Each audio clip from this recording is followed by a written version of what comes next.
Apa pegangan pendirian golongan Murji'ah? Mereka berpendirian bahawa asalkan orang itu mengucap kalimat syahadah, maka dia orang Islam, dia orang beriman, dan iman dia seperti Jibril. Tak kira apa pun selepas tu kalau dia buat, selama mana dia mengucap kalimat syahadah, maka dia Muslim. Di sisi golongan Murji'ah, pelaku maksiat tetap perlu disayang secara penuh. Menganggap bahawa perbuatan dosa, perbuatan maksiat tidak memberi apa-apa kesan dari sudut keislaman dan keimanan seseorang itu. Berbanding Khawarij terbalik pula. Mereka mengkafirkan pelaku dosa besar. Bagi mereka tak mungkin seorang itu Muslim tetapi dalam masa yang sama buat dosa besar. Mereka tak dapat nak terima perkara tersebut. Murji'ah kata iman tu dalam hati. Cukup orang tu mengucap kalimah syahadah, maka itu tanda dia beriman. Apa perbuatan dia diminum arak ke apa, dia tetap beriman. Iman dia tak terkesan apa pun. Tetapi Khawarij kata orang kalau dia mengucap kalimah syahadah tapi dia minum arak, dia kafir terus. Nampak kontradik. Dua benda yang bercanggah. Tetapi di sisi Ahli Sunnah ada perincian. Mereka kata iman bukan dalam hati semata-mata. Sebaliknya iman itulah apa yang dalam hati, diucap dengan lisan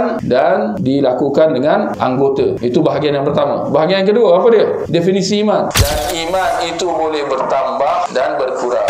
Dia bertambah dengan apa? Tambah dengan ketaatan, berkurang dengan apa? Dengan kemaksiatan. Dan ini kriteria yang membezakan antara dua kelompok sesat yang kita sebutkan tadi. Golongan Murji'ah dengan golongan Khawarij.